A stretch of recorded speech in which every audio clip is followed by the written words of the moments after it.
Welcome to our third episode of Inside Scarborough Public Schools. I'm Julie Kukenberger, here with our Director of Curriculum and Assessment, Monique Culbertson. It's an exciting day in Scarborough. All the kids are home enjoying the long Memorial Day weekend with their family, and our staff is here sharing their professional learning. Monique, can you tell us a little bit about what PLTs are and what this big celebration day is all about? Certainly.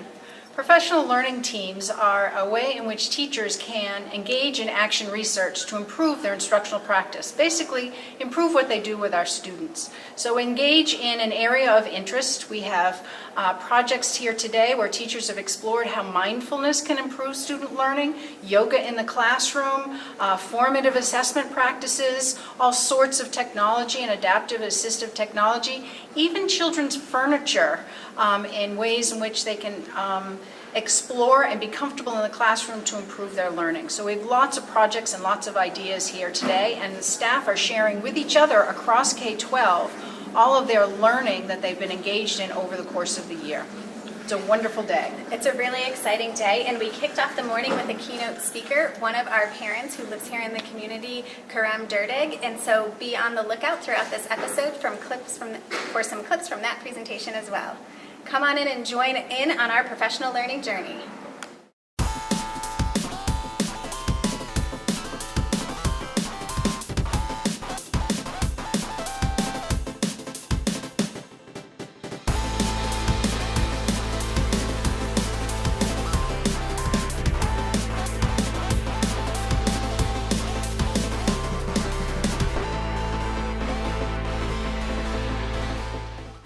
About a month ago, I asked Mr. Derdig, our keynote speaker, to come in and talk to me about some ideas that I had and thoughts that I had about things we might be able to offer our students in the near future. And as we talked, I shared with him the challenges that we are all facing as we transition to a proficiency-based education system. I shared the amount of work that's being done, but also the immense amount of work that needs to be done. I also shared some of the fiscal challenges that we're facing, and we talked about what education looks like today and how it needs to rapidly change in order to ensure that all of our students are prepared for the future, that all of our students are flexible and agile, clear and effective communicators who can think critically, ask questions, and seek out answers to their own questions. He shared a little bit with me about his work and his views on life. He coached me on ways to rally support and resources for students and our schools. And after, an hour-plus conversation that we had, I found myself feeling really motivated and inspired and confident that we are on the right path, and I felt compelled to share his message with you today as we celebrate your hard work, your action research, your collaboration, and your professional learning. So it's my honor and pleasure to introduce to you Kerem Derdig. Kerem is currently the COO of GWI, but he's been a CEO twice over, an entrepreneur, a philanthropist, a designer, a thinker, an engineer, a public speaker, a poet, an essayist, and to me, an inspiration. But most importantly, or more importantly, he's also a Scarborough parent and a community member. So please join me in welcoming our keynote speaker, Kerem Derdig.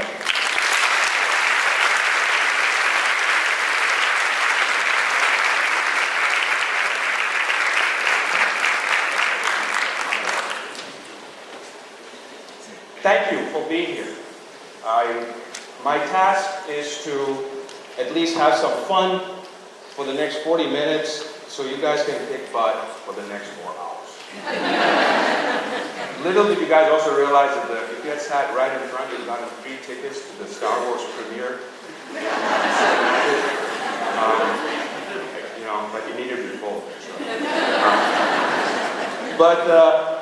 Before I start, I just want to say thank you to Julia, and I want to say thank you to you. I'm a parent, so I thank you for teaching my kids. I'm a professional, so I thank you for inspiring me. I'm a human being. Thank you for being part of the human civilization. I think, Shelley said that poets are the legislators of the human soul. I do believe that educators like yourself are the creators of the future. We wouldn't exist if it wasn't for you. And I know sometimes, or a good amount of time, it can be a grind. I know sometimes it can be an uphill Sisyphean task of moving that block. And I know sometimes it feels as if the world was Betsy DeVos and his insanities against you. But, I do suspect, like myself, that when somebody comes after 25 years and says, thank you, I think we should do it. So, Barbaric Yacht, the reason I wanted to title this is because many, many years ago I got kicked out of a theater with my friend for screaming Carpe Diem at a movie theater which showed, Dead Poets Society. So I said,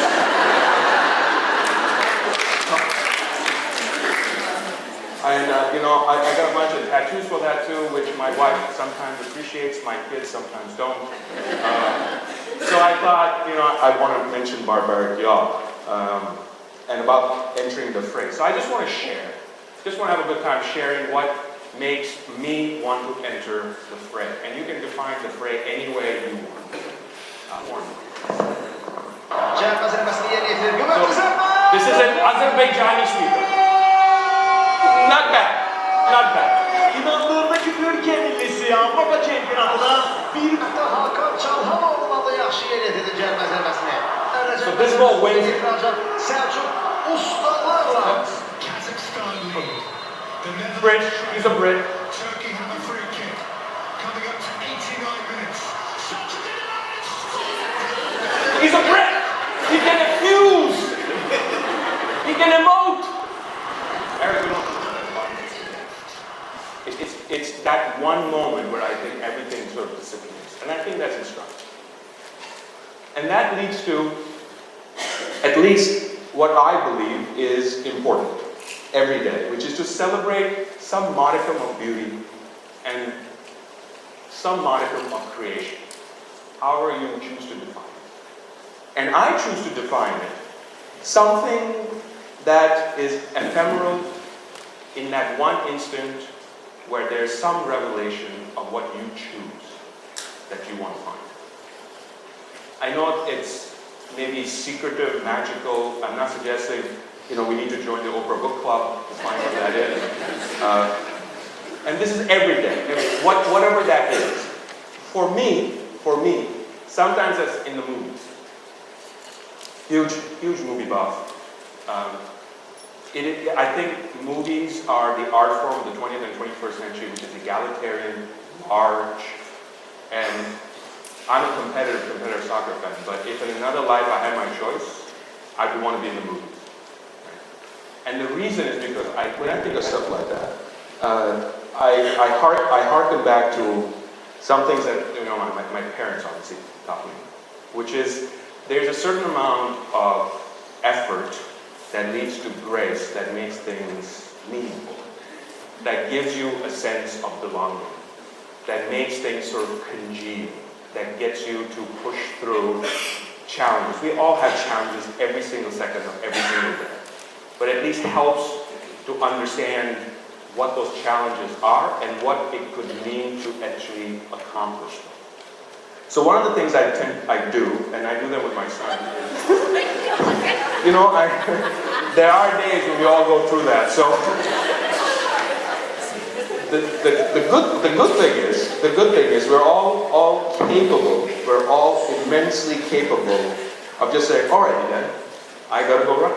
I think we're all immensely capable of that. But I also think we're immensely capable of that because there's a certain amount of love and poetry in our lives.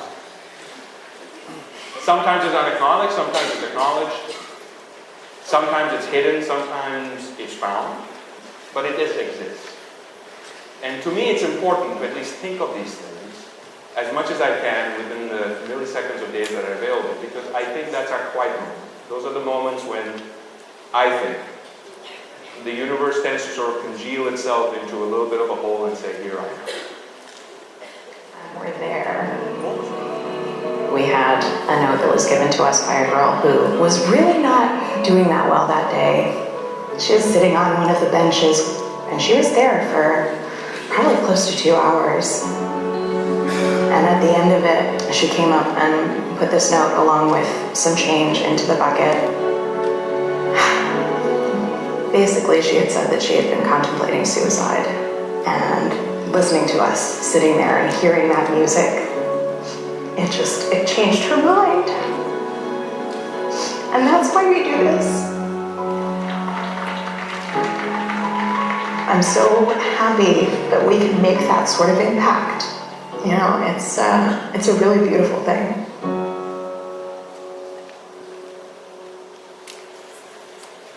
So on behalf of a lot of people who say, who's your daddy?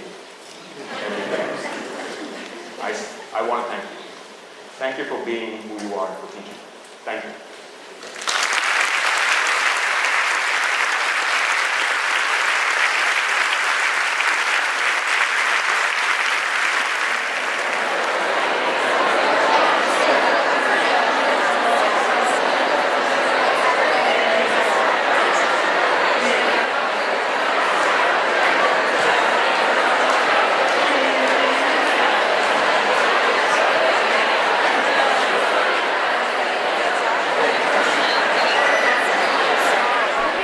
From the high school social studies department, and they were just sharing with me a little bit about the work that they've been doing in their professional learning team this year. Mr. Magnuson, can you tell us a little bit about your professional learning and what you engage in as a learner in order to improve student learning opportunities? Oh, I'd love to, of course. One of the things we've been working on is students using sources in a more intentional manner and being able to decipher between a reliable source and an unreliable source, and that's really important in today's world with Facebook and the fake news stories and things like that.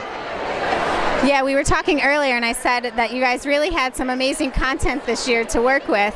How have you been helping students navigate some of these like really intense and challenging political conversations in our world?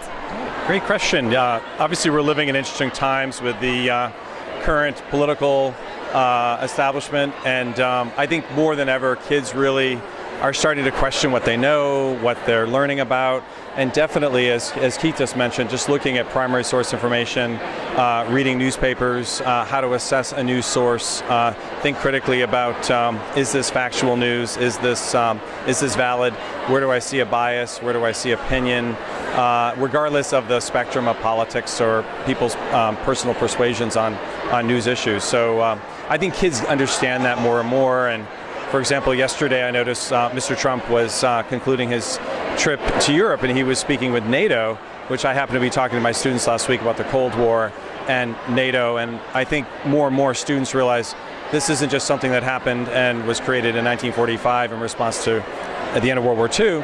This is an organization that's relevant today, and here we have our current president speaking before NATO, and kids suddenly realizing, oh, I know what NATO is, I understand why it's here, and I understand the U.S. role with NATO. So I feel like thanks to media, thanks to technology, maybe kids just becoming more and more exposed at a younger age, but our job in some ways is getting more complicated. On the other hand, it's getting easier because I think kids are more interested than ever about these issues. Yeah, they definitely have more access, that's for sure. And so focusing on how to really decipher that information and knowing what's real news and what's not is a critical skill. So thank you for your commitment to our students. Thank you. Hi, I'm Peggy Clements. I'm the K-2 math instructional coach here in Scarborough. And this is my good friend Peg Wallace, and she is academic support at Eight Corners School. And her PLT was all about differentiated seating and helping students be engaged. Would you like to say a little bit about that? So, Mrs. Wallace, can you tell us a little bit about what does this mean, SEF funded, and how did you come up with this idea? Okay, so we were talking about improving student engagement, and not only did we write a grant for SEF to purchase alternative seating choices, we also got a matched grant through UNUM, and a parent in Sarah Coniaris's classroom did the matching grant. So we ended up with quite a bit of money to spend between 2 second grade classrooms and 2 first grade classrooms. And we purchased many different types of seating. So come on over here a little closer to these options and tell me a little bit about what are we seeing over here? Okay. So this is used under a table for students to keep their feet moving while they're engaged. This is also for feet under a table, and we find that K2 students often need to have their feet moving. The most preferred seating from our research, there's a small scoop chair on the floor over there, and we find that the kids feel like they're being hugged, and we have some wonderful photos of students so engaged in their reading while sitting in the scoop chairs. So students are getting movement while they're in the classroom. They're also getting different pressure points being accentuated through these different types of seats. Tell us a little bit about the research that you did to decide which types and which varieties of seats to purchase. Okay, I interviewed Christina, our OT person, and OT is an occupational therapist. Occupational therapy. She did not recommend the exercise balls for our K2 students because K2 vision is still developing, and the motion of back and forth and side to side while you're reading or writing is very difficult for students of that age to it's just not good for their vision. So we didn't do that. So we started looking around for things that added movement, but not that kind of free range. So more controlled movement, like some of these little stools. This stool rocks a little bit. We ask the students to keep their feet on the ground while they're in them. So it's much less of a motion than the exercise balls. So this is really interesting. We found that students loved to write on the floor with their belly supported by this, and we found that their writing, they were much more engaged in their writing. Some kids really need to be grounded, and they have a big exciting day of academics. This really grounds them when they're focusing on their... And that laying on your belly. I think some people think handwriting's all about the wrist, but it really comes from your shoulder muscles. And so laying on your bellies and holding yourself up like that helps build those fine motor muscles as well. So, well, thank you so much. I'm so excited to know that you are thinking way outside of the box, but also thinking about creative funding sources. And to know that you've had multiple donors on this one project is really inspiring and motivating to other teachers. Wonderful, and thank you to all of our donors. Absolutely. We're with another professional learning team from Wentworth and also another SEF-funded project. So tell us a little bit about what you did this year in your professional learning team and how you've grown it as a professional. Well, thank you. This was really a team effort, and the vision of Catherine Hewitt, who was right there, who was in the garden and said, how can we make this a kid-friendly and make the kids engaged with the outdoor environment? So our STEM people, well, go ahead. Our project was multifaceted. We started with the STEM students creating a model for the fence that was going to be put into the Wentworth garden. And then we went further and we took it to Paths in Portland, where they actually were high school students creating the actual fence. Now our Wentworth students are creating sculptures that are going to go inside of it to be put on display. So we have now a rotating outside gallery, and so the kids have been learning how to use wire and metal tools, and I emphasize the tool part. They're learning how to use different kinds of pliers and all different kinds of metal bending things, and so I learned from them, but I also learned how just tools are used in different occupations. For example, those wire tools could be used as an auto mechanic, electrician, wiring circuitry and technology. And I think it just opened the eyes, the kids to what we're doing, and we can be creative with it too. And also showing them how skills that they learn today can be applied to so many different ways in so many different areas. That's a huge part of ours. Is our inquiry question is to actually bring students outside of the classroom and engage with their community. So not only are these students working with older students who are creating the fence, it's something that's going to be on display at Wentworth forever for now. And also it is an outside classroom where teachers will be able to take their classrooms to the garden and have a place where they can teach them outside. There's a little gathering area, and then you can go back and start planting, or you can just do your normal lesson plan outside in an outside classroom. Yeah, I think people today who aren't in education or don't have children in education might be surprised to know how many different partners we have and how many different outside of school experiences students are having. And I think the smiles on their faces and your photos really tells the story well. Thank you so much for your commitment to our students. Thank you. Hi, I'm Jack Van Zeek. I'm an Ed Tech 3 at Scarborough High School, and I work with Matt Townsend and Sue Wood and Kelly Presby and several others. And what we do, especially our particular project here, theme was to look at who's engaged. So we were trying to get our students who have various emotional and other problems, disabilities, to be engaged, challenges.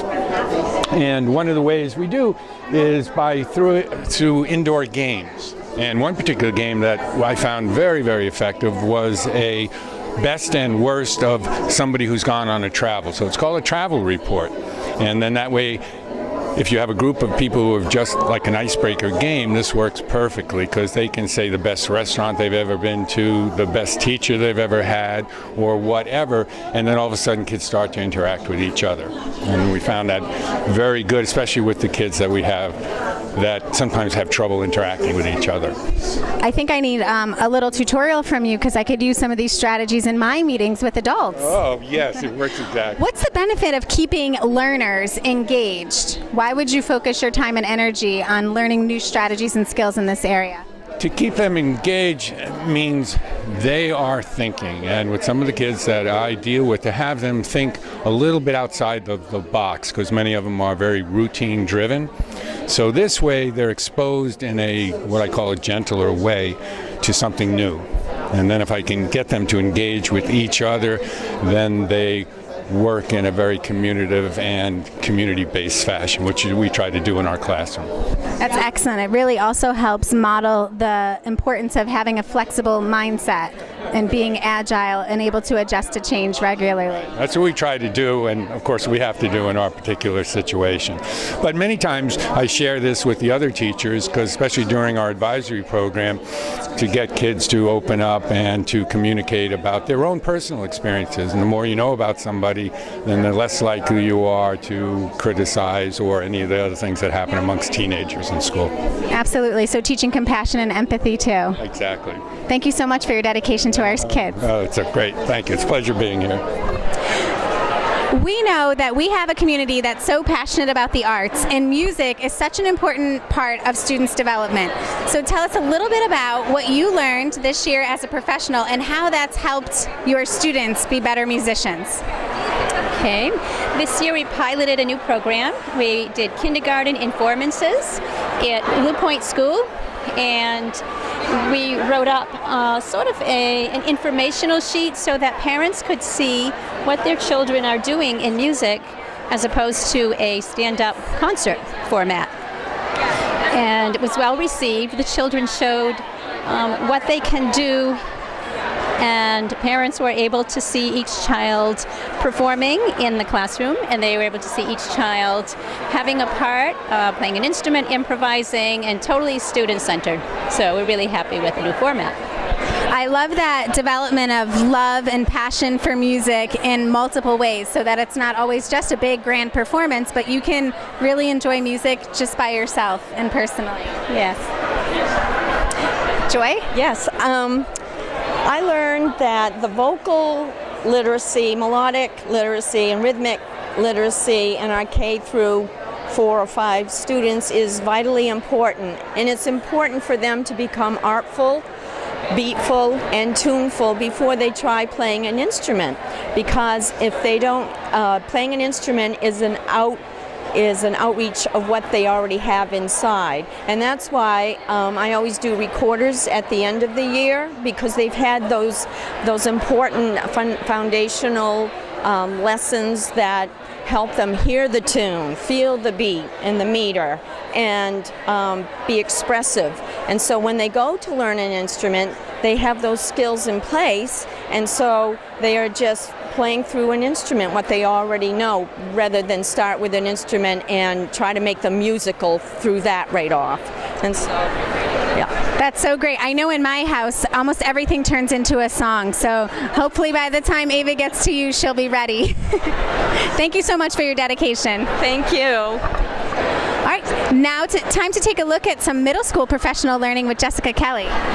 Thank you. So I am part of a team this year that worked on formative assessment. Our inquiry question had to do with how do we provide formative assessment that communicates learning goals and success criteria in order to improve students' achievement in speaking, listening, reading, and writing. And what we did this year is really help better understand what are the elements of formative assessment, really moving beyond just what are our learning intentions and targets to getting to a better understanding of the context for the learning, the success criteria, and really evidence of that learning. And that really is getting kids to be able to track their own learning. What we learned in the process this year is that really we're confident with when we did a self-assessment as teachers, that we really know and have confidence in what we have control over in the learning process. So being clear about communicating goals and showing students what success looks like. But what we really struggle with is moving kids to the point that we have given them sufficient opportunities to interact with peers, to be able to really take ownership of their own learning. So that's really what we're trying to focus on, and can we give kids actionable feedback so they can take ownership of their own learning. And that learning, that feedback comes really not just from the teachers, but also from peers and from self-assessment of where they are in the learning progression. Well, thank you so much, Mrs. Kelly, for putting students in the driver's seat of their own learning. Middle school cross-content team that focused on growth mindset. Tell us a little bit about your work this year. Well, our work this year has really been focused on how we can make sure that all students have success in our classroom, and we want them to understand about how their learning happens, the neurological part of that. We have, taught the kids about the brain and the neurons, and that being challenged academically really does result in greater learning, and that it's okay to make a mistake. And I teach 6th grade mathematics. This book, written by Joe Bowler, Mathematical Mindsets, has really changed the way that I give kids feedback in the classroom on a daily basis, but also the way in which I give kids written feedback on their projects and even on their report cards. I have found lots of helpful ways to encourage kids in math so that they don't have the I can't attitude. I'm trying to turn that around and alleviate the math anxiety and make them much more confident with their mathematics learning. So I love your focus on perseverance and effort and math, because sometimes, we say crazy things to ourselves like we're not math people, but the reality is you can be anything if you're just putting in the effort. So I really appreciate you finding inspiration in Joe Bowler's work and bringing it right to your classroom. Tell us a little bit about your professional journey and what are some of the things that you've learned this year and how's that helped your students? Well, as a 7th grade social studies teacher, I found my inspiration from Carol Dweck from the Not Yet statements, and I found that students would often give up and say, I can't do this, I'm not smart enough. So I started with allowing children to struggle and taking down some of their own personal things that they say when things are too hard.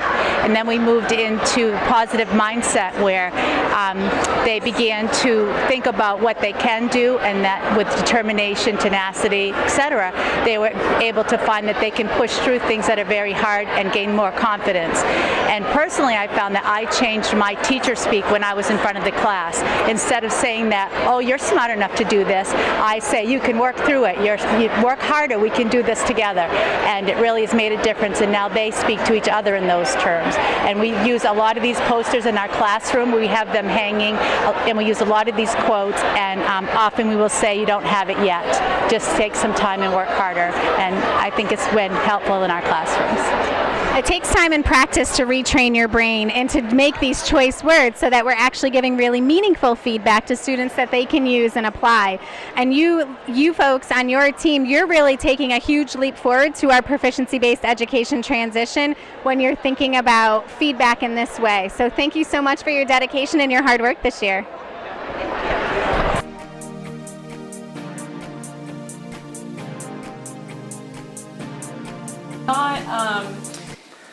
I think like there's been a little bit of like speed bumps and stuff for some of the kids learning the process, but you know, we've taken a couple of classes to, you know, really kind of walk them step by step with how to set it up. And we have a couple of practice lessons for, you know, this is how you put a photograph on there, and this is how you edit your photograph ahead of time. This is what a good photograph looks like. Okay.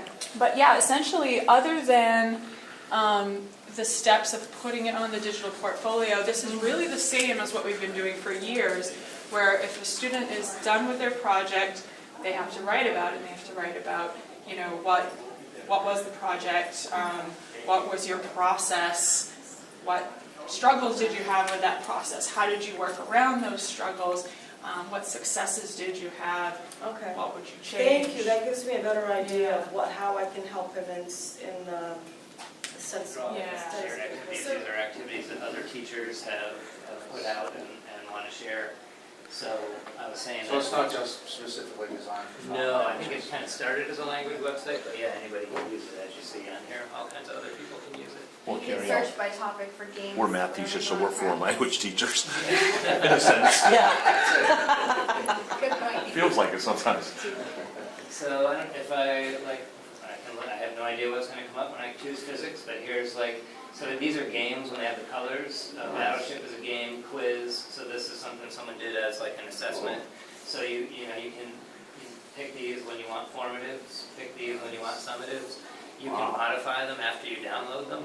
So, that's how part of, I was saying, our reading assessment on our final exam, I downloaded some from another school that they did, so we want to repeat the same reading. Optimistic, because you can start it now if you haven't did it before, and you can just grow with it day by day, as a teacher, as a parent, and you model it, and you make it clear that mistakes are there for everybody. And like, oh, I made a mistake, this is an opportunity to learn. And then they don't feel badly. And then they can walk a little straighter down the hall when they come from support and say, you know what, I'm persistent, I'm stronger. And you hear the kids echoing that.